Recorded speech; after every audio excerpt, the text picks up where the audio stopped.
안녕하세요. JD부장구세 소장 조던입니다. 오늘은 파월 금리 인하 발언으로 폭등, 내년 주가 예상과 대응 방법이라는 주제로 말씀드리도록 하겠습니다. 2023년 12월 14일 목요일 시간입니다. 유튜브 멤버십으로 자산을 10년에 10배, 20년에 100배로 늘리시고 조기 은퇴하시기 바랍니다. JD부장구소 유튜브 멤버십은 영상 및 링크를 타고 가입하시면 됩니다. 뉴욕 마켓워치 땡큐 파월 강력한 비둘기에 주식 채권 올라가고 달러 떨어졌다라는 기사가 있는데요. 어제는 나스닥이 1.38%, S&P 500 지수는 1.37%, 다우존스 지수는 1.40% 뛰며 3대 지수 모두 상승했습니다. 메인 이슈입니다. 파월 금리 인하 발언으로 폭등, 내년 주가 예상과 대응 방법. 채권 시장이 주목하던 점도표가 발표가 됐죠. 파월 연준 의장의 비둘기파적인 발언과 세 번의 금리 인하 완화를 시사한 연준의 점도표 덕분에 어제 나스닥은 1% 이상 오르며 상승 마감했습니다.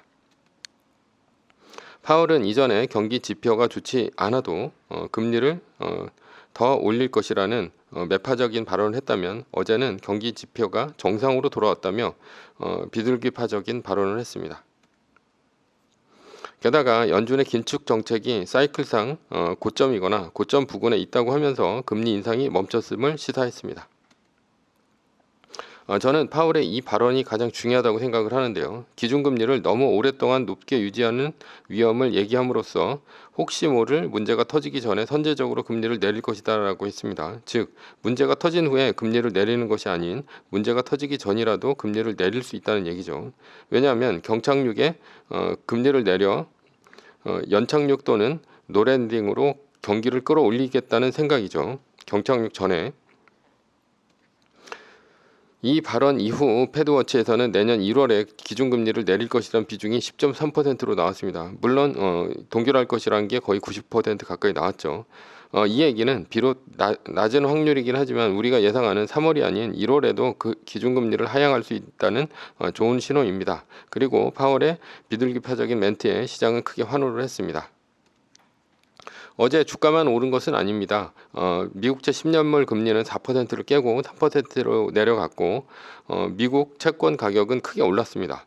금과 은 등은 폭등했으며 반대로 달러 인덱스는 크게 떨어졌습니다. 달러원 환율이 1% 이상 떨어지며 1,300원대 아래로 떨어졌고 어제 주가 상승분을 환율이 상쇄해버렸습니다.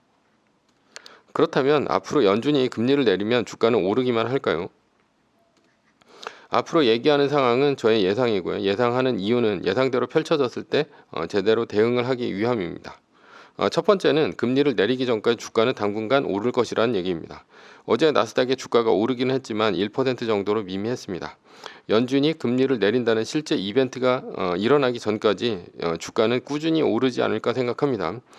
그러다 실제 금리를 내리면 오히려 주가는 떨어질 수 있습니다. 왜냐하면 주가는 미리 선반영하는 성격이 있기 때문이죠.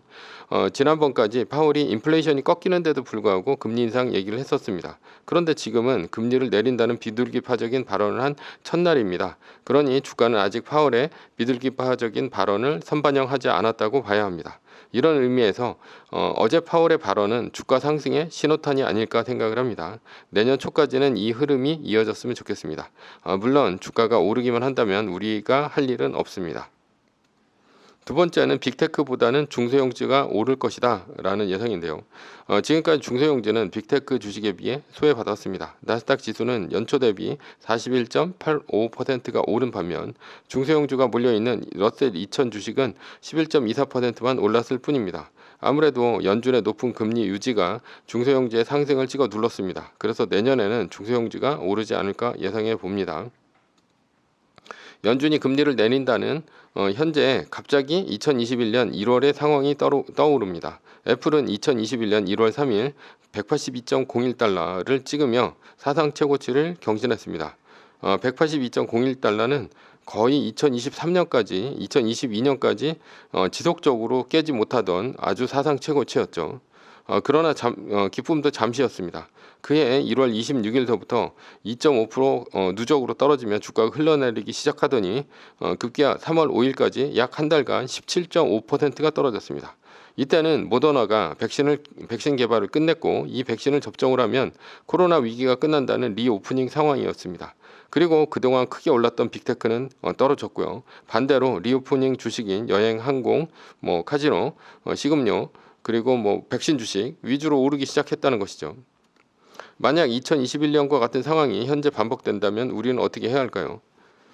만약 2021년 상황이 반복된다면 빅테크는 사상 최고치를 찍고 떨어질 것입니다. 그리고 당시에 리오프닝 주식이 러셀 2000 중소형 주식으로 바뀌며 오를 수 있다고 봅니다. 물론 예상입니다. 이 상황이 재현된다면 대응은 애플의 리밸런싱을 잘하면 된다고 생각을 합니다. 왜냐하면 이때 나스닥은 마이너스 3%가 막판에서야 떴습니다. 그래서 말뚝박기를 할 이유가 없었고 애플이 슬금슬금 흘러내리면서 무려 15%나 떨어졌죠. 그리고 결국 나스닥 마이너스 3%가 뜨면서 애플은 17.5%나 떨어졌습니다. 이때 제가 하도 열받아서 리밸런싱을 만들었습니다. 왜냐하면 나스닥 마이너스 3%는 안 뜨는 상황에서 떨어지는 주가를 보며 기존 매뉴얼로는 대응을 할 수 없었기 때문이죠. 이때 2.5% 떨어질 때마다 10%씩 팔았다면 주식수를 크게 늘릴 수 있었습니다. 지금은 리밸런싱에 숏 매뉴얼까지 있기 때문에 리밸런싱보다 더 큰 이득을 얻을 수 있습니다. 그렇다고 섣불리 애플이 떨어지고 중소형주가 오른다고 중소형주로 갈아타지는 맙시다. 예상은 예상일 뿐이고 애플이 조금 떨어지다 오르고 중소형주가 오르다가 다시 떨어지면 멘붕 옵니다. 우리는 1등 주식에 투자하고 있어야 합니다. 세 번째는 당분간 주택시장은 오히려 거래량이 크게 떨어질 수 있다는 것입니다. 빠르면 내년 3월에는 금리 인하가 예상되는 만큼 금리 인하 예상 시점에 맞춰 주택 구매 수요가 이연될 수 있습니다. 따라서 주택 가격이 떨어지며 물가 하락에 도움이 될 수 있습니다. 결론입니다. 여기까지가 금리가 떨어질 때 예상될 수 있는 상황입니다. 어제 애플은 사상 최고치를 깨고 올랐습니다. 조만간 애플은 $200를 넘어설 것으로 예상됩니다. 예상은 예상일 뿐이고요. 주가는 우리의 생각과는 달리 움직일 것입니다. 다만 우리는 그에 맞춰 매뉴얼로 대응하면 됩니다. 매뉴얼입니다. 세계 1등 주식은 전고점 대비 2.5% 떨어질 때마다 10%씩 팔면서 숏을 치며 리밸런싱을 하다가 나스닥 마이너스 3%가 뜨면 숏을 치며 말뚝을 박습니다. 그러다 반등이 시작되면 V자 반등 리밸런싱을 하면 됩니다. 자세한 내용은 JD부자연구소 인강 사이트에서 강의를 들으시거나 동영상 밑에 리밸런싱 말뚝박기 댓글 링크를 참조하시기 바랍니다. 전제는 세계 1등 주식은 우상향합니다. 매뉴얼을 지키며 세계 1등에 투자하면 매년 25%의 복리로 10년간 10배, 20년간 100배로 재산을 불릴 수도 있습니다. 위의 상황은 매뉴얼일 뿐입니다. 따를 사람은 따르고 참고할 사람은 참고하시면 됩니다. 주식을 사고 파는 것에 대한 모든 책임과 이득은 본인에게 있습니다. 매뉴얼을 지키려면 머리를 쓰지 말고 머리를 쓰려면 매뉴얼을 지키지 맙시다. 오늘은 파월 금리 인하 발언으로 폭등, 내년 주가 예상과 대응 방법이라는 주제로 말씀드렸고요. 지금까지 JD 부자연구소의 소장 조단이었습니다. 컨텐츠가 좋았다면 구독, 좋아요, 알람 설정 부탁드립니다. 지금까지 들어주셔서 감사합니다.